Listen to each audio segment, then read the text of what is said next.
कहानी की शुरुआत होती है मेब्रुक नाम के एक छोटे से कस्बे से, जहां 2 साल पहले एक ऐसा रहस्य बना जिसका जवाब आज तक किसी के पास नहीं है। यहाँ की एक टीचर थी जस्टीन, जो एक सुबह अपनी क्लास में पहुंची, लेकिन उसने देखा कि पूरी क्लास खाली है। सिर्फ एक बच्चा एलेक्स लिली वहां बैठा था। बाकी के 17 बच्चे पिछली रात ठीक 2:17 पर अपने अपने घरों से बाहर निकल गए थे, अंधेरे में भागते हुए, अपने हाथ अजीब तरह से आगे फैलाकर। हर घर के सिक्योरिटी कैमरे में ये अजीब नजारा रिकॉर्ड हुआ, लेकिन हैरानी की बात यह थी कि वहां कोई अपहरण करने वाला नजर ही नहीं आया। पुलिस ने एलेक्स और जस्टीन दोनों से बार बार पूछताछ की, लेकिन किसी के पास कोई जवाब नहीं था। इसी वजह से स्कूल पूरे 1 महीने तक बंद रहा। चारों तरफ तलाशी अभियान चलाया गया, पर कुछ भी हाथ नहीं लगा। जब स्कूल दोबारा खोलने की बारी आई तो पूरा कस्बा प्रिंसिपल मार्कस के साथ एक मीटिंग में इकट्ठा हुआ, लेकिन गुस्साए माता पिता ने जस्टीन पर ही आरोप लगा दिया। उनका कहना था कि बच्चों के गायब होने के पीछे वही जिम्मेदार है। जस्टीन रो रो कर समझाती रही कि वो अपने बच्चों से बहुत प्यार करती थी,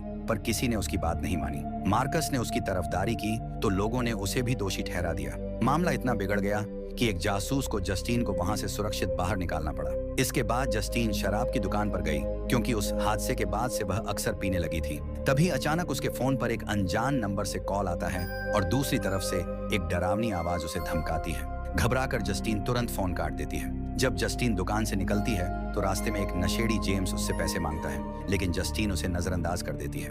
उसी रात घर पर अचानक डोरबेल बजती है। जस्टीन डर जाती है और दरवाजा खोलने से हिचकिचाती है। वो झिर्री से बाहर झांकती है, लेकिन वहां कोई नजर नहीं आता। थोड़ी देर बाद कोई जोर से दरवाजा खटखटाता है। हिम्मत करके जब जस्टीन बाहर जाती है तो देखती है कि उसकी कार पर बड़े बड़े अक्षरों में गंदी बातें लिखी हुई हैं। सुबह जस्टीन कार से उन शब्दों को मिटाने की कोशिश करती है, लेकिन दाग नहीं जाते और मजबूरी में उसे उसी कार से स्कूल जाना पड़ता है। वहां प्रिंसिपल मार्कस उसे छुट्टी पर भेज देता है और सलाह देता है कि उसे अपनी मानसिक हालत पर ध्यान देना चाहिए। एलेक्स को पहले ही दूसरी क्लास में शिफ्ट कर दिया गया है और वो अब ठीक तरह से पढ़ाई कर रहा है। जस्टीन उससे बात करना चाहती है, लेकिन मार्कस मना कर देता है। वो कहता है कि जस्टीन अक्सर अपनी प्रोफेशनल लिमिट पार कर देती है, जैसे रोते हुए बच्चों को गले लगाना या किसी बच्चे को घर छोड़ना। ये सब सुनकर जस्टीन गुस्से और बेबसी में अपनी कार तक लौटती है और वहां टूट कर रो पड़ती है। थोड़ी देर बाद वो पुलिस स्टेशन जाकर रिपोर्ट दर्ज करवाती है, अपनी कार पर हुए हमले और धमकी भरे कॉल्स की। वहीं उसका पुराना बॉयफ्रेंड पॉल अचानक सामने आ जाता है और दोनों के बीच अजीब सा माहौल बन जाता है। रात को जस्टीन और पॉल बार में मिलते हैं। पॉल उसकी हालत को लेकर चिंता जताता है, लेकिन जस्टीन उसे यकीन दिलाती है कि वो खुद अपना ध्यान रख सकती है। इसी दौरान पॉल ये भी बताता है कि अब उसकी और उसकी पत्नी की शादी टूट चुकी है। जस्टीन और पॉल साथ में जस्टीन के घर जाते हैं और एक दूसरे के काफी करीब आ जाते हैं। सुबह जब जस्टीन उसे उसके घर छोड़ने जाती है तो रास्ते में कहती है कि पुलिस इस केस पर उतनी मेहनत नहीं कर रही जितनी करनी चाहिए। बाद में जस्टीन स्कूल पहुंचती है और बच्चों की बस का इंतजार करने लगती है। जैसे ही एलेक्स घर पहुंचता है, जस्टीन उसका पीछा करते हुए उसके घर तक पहुंच जाती है। वो डोरबेल बजाती है, दरवाजा खटखटाती है, लेकिन कोई जवाब नहीं देता। घर की सभी खिड़कियां अखबारों से ढकी हुई थीं। शक होने पर जस्टीन पिछवाड़े की तरफ जाती है। एक खिड़की पर थोड़ा सा खाली हिस्सा देखकर वो अंदर झांकती है और अचानक चौंक जाती है। उसे 2 लोग दिखते हैं। घबराकर वो पीछे हटती है और किसी चीज से टकराकर गिर जाती है, लेकिन शोर सुनकर भी अंदर से कोई हरकत नहीं होती। जब वो दोबारा झांकती है तो देखती है कि एलेक्स के माता पिता सोफे पर एकदम चुपचाप बेजान से बैठे हैं। डरी हुई जस्टीन तुरंत प्रिंसिपल मार्कस को कॉल करती है, लेकिन मदद करने की बजाय मार्कस उसे डांटता है और कहता है कि वो एलेक्स का पीछा कर रही है। इसके बाद जस्टीन किराने की दुकान जाती है, लेकिन वहां अचानक पॉल की पत्नी डोना उस पर टूट पड़ती है। डोना को पता चल चुका था कि पिछली रात पॉल जस्टीन के साथ था। जस्टीन सफाई देती है कि पॉल ने खुद कहा था कि वो अब सिंगल है, लेकिन डोना उसे झूठी कहती है और गुस्से में उस पर शराब की बोतल उड़ेल देती है। हालात इतने बिगड़ जाते हैं कि दुकान का क्लर्क डोना को वहां से खींचकर अलग करता है। उस रात जस्टीन को एक अजीब सपना आता है। वो फिर से अपनी क्लासरूम में होती है, जहां सारे बच्चे अपनी डेस्क पर झुके हुए बैठे हैं। अचानक एलेक्स अपना सिर उठाता है और उसके चेहरे पर जोकर जैसा मेकअप होता है। उसकी डरावनी मुस्कान देखकर जस्टीन चीखते हुए उठ जाती है, लेकिन असली खौफ अभी बाकी था। कमरे में अजीब सी आवाज आती है। जस्टीन बाहर झांकती है, लेकिन कुछ नजर नहीं आता। जैसे ही वो वापस लेटती है, उसकी चीख निकल जाती है। छत पर एक लाल बालों वाली औरत उल्टी लटकी हुई उसे घूर रही होती है। पलक झपकते ही वो औरत गायब हो जाती है। अगले दिन जस्टीन फिर से एलेक्स का इंतजार करती है। जैसे ही वो स्कूल से घर लौटता है, जस्टीन उससे पूछती है कि वो ठीक है या नहीं। एलेक्स कहता है कि सब ठीक है और जल्दी से घर की ओर बढ़ जाता है। जब जस्टीन उसका पीछा करने लगती है तो एलेक्स गुस्से में चिल्लाता है और दौड़कर घर चला जाता है। जस्टीन बार बार डोरबेल बजाती है, दरवाजा खटखटाती है, लेकिन कोई जवाब नहीं मिलता। थक कर वो अपनी कार में बैठ जाती है और पूरा दिन वहीं किसी के बाहर आने का इंतजार करती रहती है। इंतजार करते करते वो सो भी जाती है। शाम होते होते कोई घर से बाहर निकलता है और चुपके से जस्टीन की कार के पास जाकर उसके बालों की एक लट काट लेता है। दूसरी तरफ आर्चर नाम का एक पिता अपने बेटे के गायब होने के बाद गहरी उदासी में डूब चुका है। वो बार बार अपने घर के सिक्योरिटी कैमरों की रिकॉर्डिंग देखता रहता है और काम पर भी ध्यान नहीं दे पाता। अक्सर वो पुलिस स्टेशन जाकर कैप्टन लोच से अपडेट मांगता है, लेकिन हर बार जवाब वही होता है, कोई नई जानकारी नहीं मिली। आर्चर का मानना है कि जस्टीन को कुछ ना कुछ जरूर पता है, लेकिन लोच कहता है कि ऐसा सोचने की कोई वजह ही नहीं है। स्कूल की मीटिंग के दौरान आर्चर ही सबसे पहले जस्टीन का अपमान करता है और गुस्से में उसकी कार पर भी गंदी बातें लिखता है। धीरे धीरे उसकी हालत इतनी बिगड़ जाती है कि वो अपने बेटे के कमरे में ही सोने लगता है। एक रात उसे सपना आता है। वो अचानक चौंक कर उठता है, लेकिन जैसे ही बिस्तर से बाहर निकलता है तो देखता है कि असली में वो खुद अभी भी बिस्तर पर सो रहा है, यानी ये सब सपना है। तभी घर का दरवाजा अपने आप खुलता है। आर्चर घबराकर बाहर भागता है और देखता है कि उसका बेटा कहीं भाग रहा है। वो पीछे दौड़ता है, लेकिन झाड़ियों से निकलकर फिर से अपने ही घर के सामने पहुंच जाता है। उसका बेटा घर के अंदर चला जाता है और अचानक घर के ऊपर एक विशाल हथियार जैसा अजीब ढांचा नजर आता है, जिस पर बड़ा सा नंबर लिखा होता है 217। आर्चर कमरे में लौटता है और देखता है कि उसका बेटा बिस्तर पर चैन से सो रहा है। उसकी आंखों से आंसू बहने लगते हैं और वो रोते हुए अपने बेटे से माफी मांगता है कि वो कभी अच्छा पिता नहीं बन पाया। आर्चर के सपने में अचानक उसका बेटा डरावनी लाल बालों वाली औरत का चेहरा ले लेता है और वो चीख कर उठ बैठता है। सुबह होते ही आर्चर की नजर जंगल की तरफ बनी एक अजीब टावर जैसी जगह पर पड़ती है। उसके दिमाग में एक आइडिया आता है। वो नक्शा निकालकर अपने घर से उस दिशा में एक लाइन खींचता है जहां इलेक्स भागा था। फिर वो उन परिवारों के घर जाता है जिनके बच्चे गायब हुए थे और उनसे कैमरा फुटेज मांगता है। एक घर वाला मना कर देता है, लेकिन अगला मान जाता है। आर्चर ध्यान से नोट करता है कि बच्चा किस दिशा में भागा और नक्शे पर एक और लाइन खींच देता है। उसे लगता है कि जहां सारी लाइनें मिलेंगी वही इस रहस्य का असली जवाब है। रास्ते में उसे जस्टीन गैस स्टेशन पर दिखती है। वो रुककर उस पर गुस्सा निकालने लगता है। तभी अचानक प्रिंसिपल मार्कस भागते हुए आता है। उसका चेहरा खून से लथपथ होता है और उसके हाथ भी बच्चों की तरह अजीब तरह से आगे फैले हुए होते हैं। अचानक वो जस्टीन पर टूट पड़ता है और उसका गला दबाने की कोशिश करता है। आर्चर उसे खींचने की कोशिश करता है, लेकिन मार्कस उसे भी धक्का देकर गिरा देता है। ये मौका पाकर जस्टीन भागकर स्टोर के अंदर छिप जाती है। मार्कस उसके पीछे जाने ही वाला होता है कि आर्चर लात मारकर रोकने की कोशिश करता है, मगर मार्कस उस पर भी झपट पड़ता है और उसका गला दबाने लगता है। दूसरी तरफ कुछ दिन पहले की बात, पॉल गश्त पर था। तभी उसे नशेड़ी जेम्स चुपके से घूमता हुआ दिखा।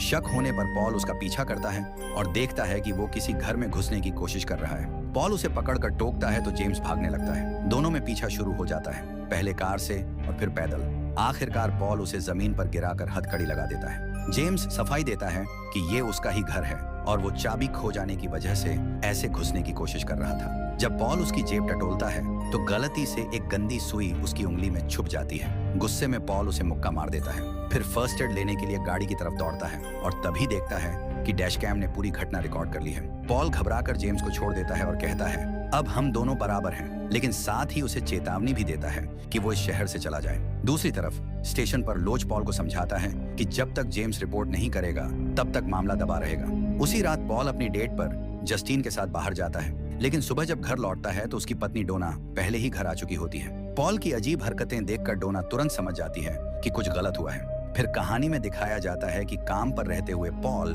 स्टेशन के बाहर जेम्स को देखता है। वो गुस्से में चिल्लाता है और जेम्स तुरंत भाग खड़ा होता है। पॉल भी कार से उसका पीछा करता है और सबूत मिटाने के लिए डैश कैम निकाल देता है। दूसरी तरफ फ्लैशबैक में पता चलता है कि जेम्स असल में एक नशेड़ी है जो जंगल में बने टेंट में रहता है। जब भी उसका सामान खत्म हो जाता है वो शहर में आकर अनलॉक गाड़ियां या खाली घर खोजता और वहां से सामान चुराकर थोड़े पैसे बना लेता है। इसी दौरान जेम्स की नजर एलेक्स के घर पर पड़ती है। खिड़कियां ढकी हुई होती हैं और डाक बाहर बिखरी पड़ी होती है, जिससे उसे लगता है कि घर खाली है। वो दीवार चढ़कर खिड़की से अंदर घुस जाता है। अंदर उसे सिर्फ फर्नीचर दिखता है, लेकिन जैसे ही वो हॉल में पहुंचता है उसकी नजर एलेक्स के मम्मी पापा पर पड़ती है, जो सोफे पर बैठे होते हैं। उनके चेहरों पर अजीब से जख्म होते हैं और सबसे डरावनी बात ये कि वो बिल्कुल भी हिलते डुलते नहीं। जेम्स डरते डरते भी चोरी करता रहता है। तभी ऊपर से एक अजीब आवाज आती है, लेकिन वो इसे अनदेखा कर देता है। जेम्स घर से चोरी किया हुआ सामान लेकर बाहर निकलने ही वाला होता है कि तभी उसे बेसमेंट से किसी की आवाज सुनाई देती है। जिज्ञासा में वो नीचे जाता है और दंग रह जाता है। क्योंकि वहां सारे लापता बच्चे खड़े होते हैं। जैसे ही बच्चे एक साथ मुड़ते हैं, जेम्स डर के मारे भाग खड़ा होता है। वो फर्नीचर खिसकाकर दरवाजा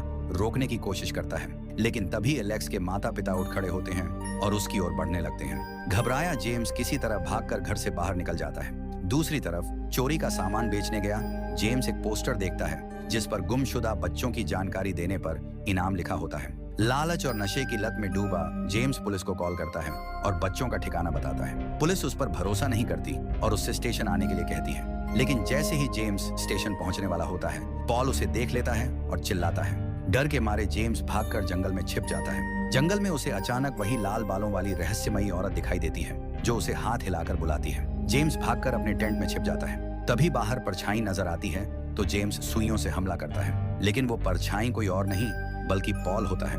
पॉल गुस्से में उसे घसीटकर बाहर लाता है और उस पर बंदूक तान देता है। अपनी जान बचाने के लिए जेम्स चिल्लाता है कि उसे बच्चों के बारे में सब पता है। जेम्स की बात मानकर पॉल सीधे एलेक्स के घर पहुंचता है। बाहर गाड़ी में बैठे जेम्स की आंखें फटी रह जाती हैं जब वो देखता है कि पॉल दरवाजा खटखटाता है और अंदर से कोई उसे घर में बुला लेता है। कई घंटे बीत जाते हैं और रात हो जाती है। तभी पॉल घर से बाहर आता है, लेकिन अब वो किसी जानवर जैसा बर्ताव कर रहा होता है। पागलों की तरह गुर्राते हुए वो जेम्स को कार से खींचकर अंदर घसीट ले जाता है। जेम्स मदद के लिए चीखता है, लेकिन कोई सुनता ही नहीं। दूसरी तरफ फ्लैशबैक में दिखाया जाता है कि जस्टिन ने मार्कस को कॉल करके सब बताया था। मार्कस वादा करता है कि वो एलेक्स के माता पिता से बात करके सच्चाई निकालेगा, लेकिन मीटिंग वाले दिन वहां एलेक्स के मम्मी पापा नहीं आते, बल्कि वही लाल बालों वाली औरत आती है।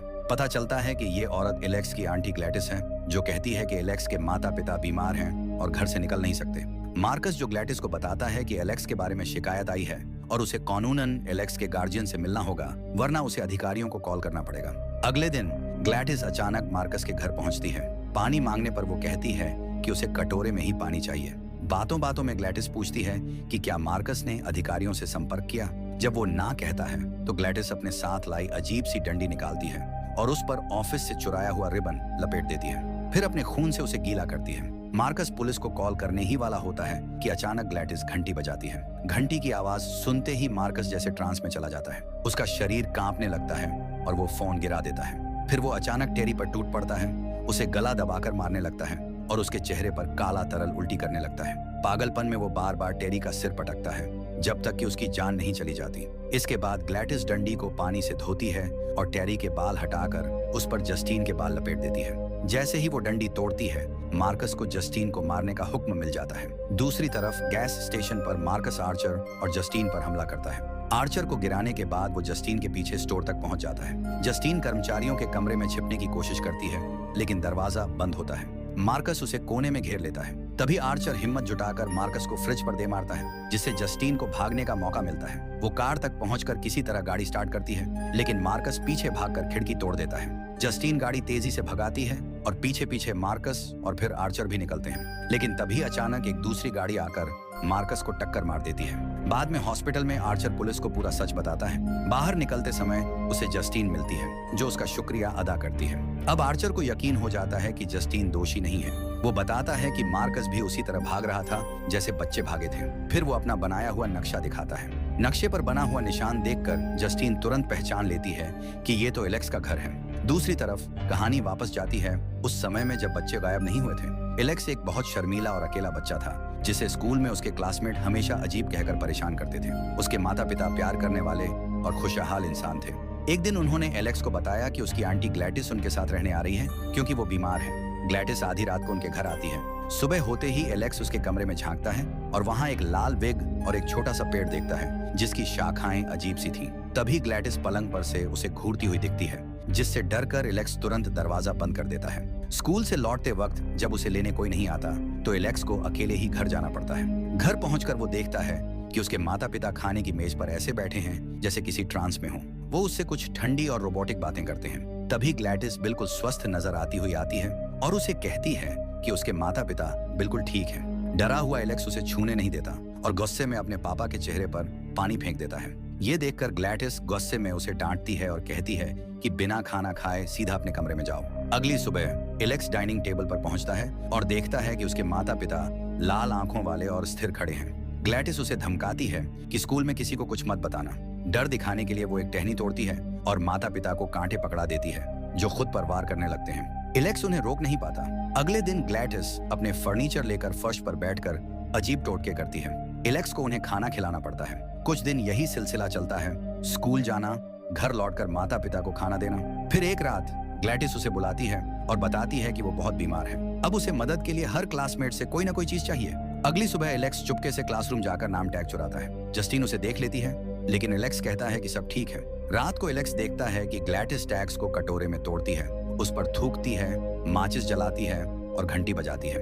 एक ही समय पर एलेक्स के सारे क्लासमेट अपने घरों से भागकर एलेक्स के घर चले आते हैं। ग्लैडिस एलेक्स के पापा के चेहरे पर मेकअप कर देती है और पुलिस को बताती है कि उन्हें स्ट्रोक हुआ है और बोल नहीं सकते, इसलिए वो परिवार की देखभाल कर रही है। पुलिस घर की तलाशी लेगी, इसलिए ग्लैडिस एलेक्स को घर साफ करने और खिड़कियों से अखबार हटाने को कहती है। फिर वो बच्चों के बाल काटकर जादू करती है ताकि वे थोड़ी देर के लिए जंगल में छुप जाएं। इसके बाद एलेक्स को बच्चों और माता पिता को खाना खिलाना पड़ता है। एक दिन स्कूल से लौटकर एलेक्स देखता है कि घर के बाहर पुलिस की गाड़ी खड़ी है। घर में जाते ही वह पॉल और जेम्स को बीच वाले कमरे में खड़ा पाता है। डर कर एलेक्स ऊपर छिपने जाता है, लेकिन ग्लैडिस उसे रोक देती है। वो कहती है कि अगले दिन ये लोग शहर छोड़ देंगे और एलेक्स को अपनी डोर के पास की साल्ट लाइन पार नहीं करनी चाहिए, क्योंकि उसके माता पिता उसके कदमों पर नजर रख रहे हैं। कुछ ही देर बाद जस्टिन और आर्चर अपनी कार घर के बाहर रोकते हैं। वे देखते हैं कि पॉल दरवाजा खोलकर बाहर निकलता है और उन्हें हाथ हिलाता है।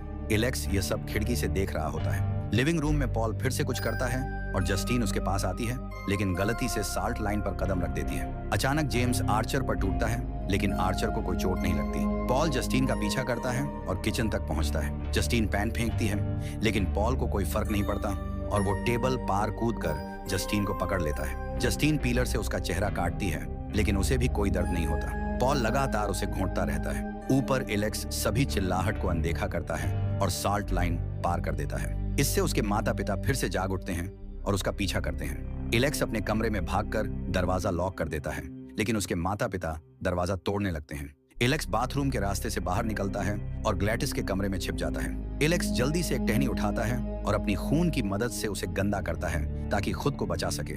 इसी बीच आर्चर जेम्स से लड़ता रहता है, लेकिन जेम्स जल्दी रिकवर होकर फिर हमला करता है। आखिरकार जेम्स आर्चर को बेसमेंट के दरवाजे से नीचे फेंक देता है, जहां सारे बच्चे छुपे होते हैं। जस्टिन पॉल की गन छीनकर उसे गर्दन में गोली मार देती है, लेकिन पॉल फिर भी खड़ा रहता है और उसके गले से काला तरल निकलता है। जस्टिन के पास कोई विकल्प नहीं बचता और वो पॉल को सिर में गोली मार देती है। फिर बेसमेंट में जाकर जेम्स को भी शूट करती है। आर्चर हताश होकर बच्चों को ढूंढता है, लेकिन अचानक ग्लैडिस उसे डराती है और उसका नेकलेस खींच लेती है। कुछ सेकंड बाद आर्चर जस्टिन के पीछे से हमला करता है और उसे घोंटने लगता है, जबकि ग्लैडिस उन्हें देख रही होती है। इसी बीच एलेक्स जस्टिन के विग के बाल से टहनी लपेटता है और तोड़ देता है। अचानक बच्चे बेसमेंट से भागकर ग्लैडिस का पीछा करते हैं। ग्लैडिस पड़ोस में भागती है, लेकिन बच्चे उसके पीछे पीछे जाते हैं, फेंस पर चढ़ते हैं और रास्ते में आने वाले ग्लास तोड़ते हैं। अंत में एक लड़की ग्लैडिस को जमीन पर गिरा देती है और सारे बच्चे मिलकर उसे मार डालते हैं। ग्लैडिस की मौत से आर्चर और एलेक्स के माता पिता अपने जादू से बाहर आ जाते हैं। जस्टिन ऊपर जाती है और एलेक्स को अपने माता पिता को गले लगाते हुए पाती है। आर्चर बच्चे की तलाश में उनका पीछा करता है और अंततः अपने बेटे के साथ मिल जाता है। घटना के बाद एलेक्स के माता पिता अस्पताल में भर्ती कराए जाते हैं और एलेक्स अपनी दयालु आंटी के पास रहता है। बाकी बच्चे धीरे धीरे अपने परिवारों के साथ फिर से जुड़ते हैं और इसी सीन के साथ ये फिल्म यहीं खत्म हो जाती है।